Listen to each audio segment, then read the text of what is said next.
So one of the questions I get asked a lot is, what is the BodyTalk systems techniques, and how do they work, and which ones do we get to learn, and how do they affect the body mind? So I'm going to talk a little bit about one of the basic ones that you learn on the very first day, which is the EGBs, or Essential General Balances. And they're called essential because they're exactly that. When we have these first 4 techniques in the EGBs bubble done, the body can really start to function optimally just from these 4 techniques. And they're learned, like I said, they're learned on the very first day of the course, and you can begin to use them right away. So EGBs stands for Essential General Balances.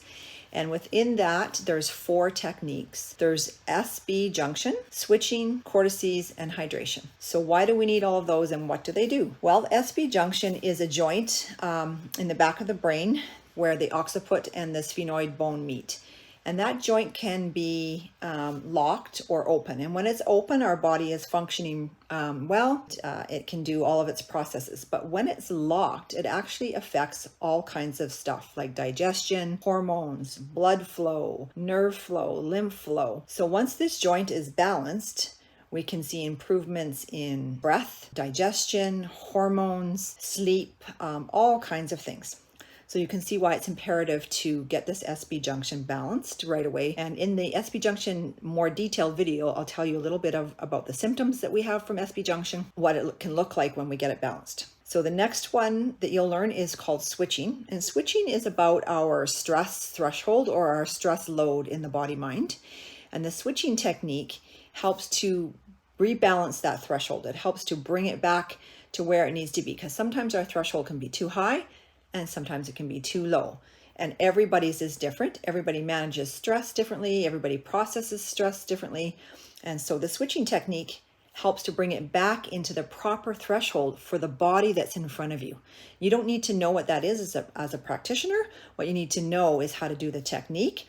That's what helps bring that stress threshold back into the proper balance. So that's the second technique. The third technique you'll learn is cortices, which of course, there's a video here already done on cortices, and that's an interfacing of the right-left brain hemispheres at all levels of the cortex brain. So getting that brain to really communicate well will create a lot of clarity, a lot of balance, better sleep, better energy, and just an all-around better balance through the masculine and feminine mind body. I'll go more into details on that. That's the third technique. And the last of the 4 kind of main ones, there's 6 in this group, but we're going to do just these 4 first, is hydration. And so hydration helps the body take fluid at the cell level.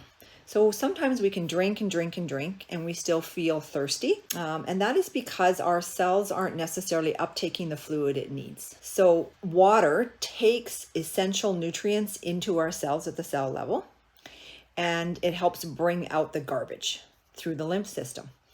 And if for some reason the cell wall is swollen or not uptaking that hydration, it can get congested, not enough nutrients can get in. And this technique that we teach you in fundamentals, called the hydration technique, actually tells the body, please uptake more water to help with this function of taking in more nutrients or taking out more garbage. And we can get really specific with this all the way down to the cells in a specific area, like the left knee or the spleen or the left part of the limbic brain. So it's really cool technique. And we've actually seen people's skin change when it's properly hydrated. We've seen joint swelling go down. We've seen all kinds of really amazing stuff. So those first 4 EGBs, SB, switching, cortices, and hydration, are ones that you'll learn right away and be able to start practicing. There's 2 other techniques in this section of the protocol chart called scars and interference. And scars is kind of self-explanatory. We're one of the few modalities that actually addresses scars at the physical and emotional level. How is it caused, and why didn't it heal properly if it's a scar that is causing issues in the body? What can we do about that? So scars can cause adhesions deep in the body, or there can be surface scars, which can create problems with blood flow, lymph flow, and nerve flow. And I've had some pretty dramatic results where a lady, one of my clients had a car accident 30 years earlier. So this is how effective this technique can be. She had a car accident 30 years earlier in her late teens, and she was quite badly banged up. Her knees ended up up around her hips somewhere, and she had a lot of surgeries and stuff to kind of put her body back together.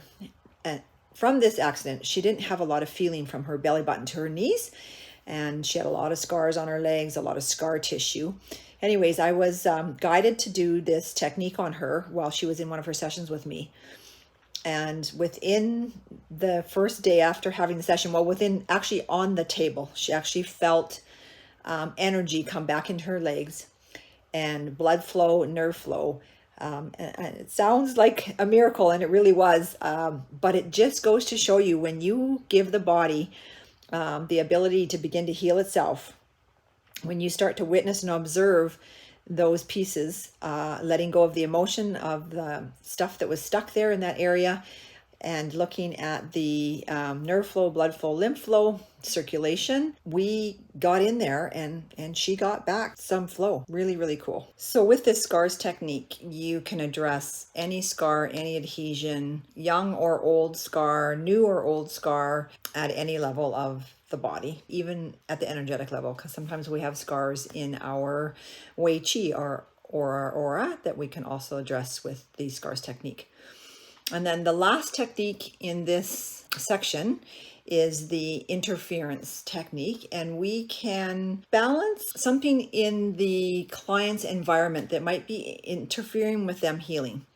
So to give you an example, I had interference come up with one of my clients who was wearing her wedding ring, beautiful, gorgeous stone, and she had been wearing that even though she had been divorced for over 20 years.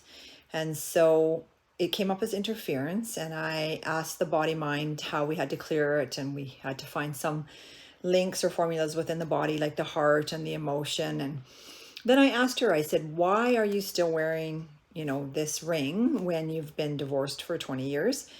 And she said, it was the only blank blank, starts with an F, thing that I got out of the divorce, and so I am keeping it. And I said, okay, well, that's great, but maybe you should melt it down and get it made into something else so that it dissolves the energy that it has for you, because it's actually making your body mind sick, the attachment to it. And we did the session, and she was much, much better emotionally after. She hadn't really let go of her divorce. So interference can be old jewelry, stuff in your environment like electronics, can be clothing. I had a really cool clothing one with a piece of clothing that had come from a child sweat factory, actually. So yeah, there's a lot of things you can do just with those first 6 techniques that you learn in fundamentals course. So again, any questions, pop them down below, send me an email at Taylor, taylor.weidman@gmail.com, or go to my website and contact me through there at taylorweidman.com. You can check out my trainings there as well. I hope to see you at one of the classes.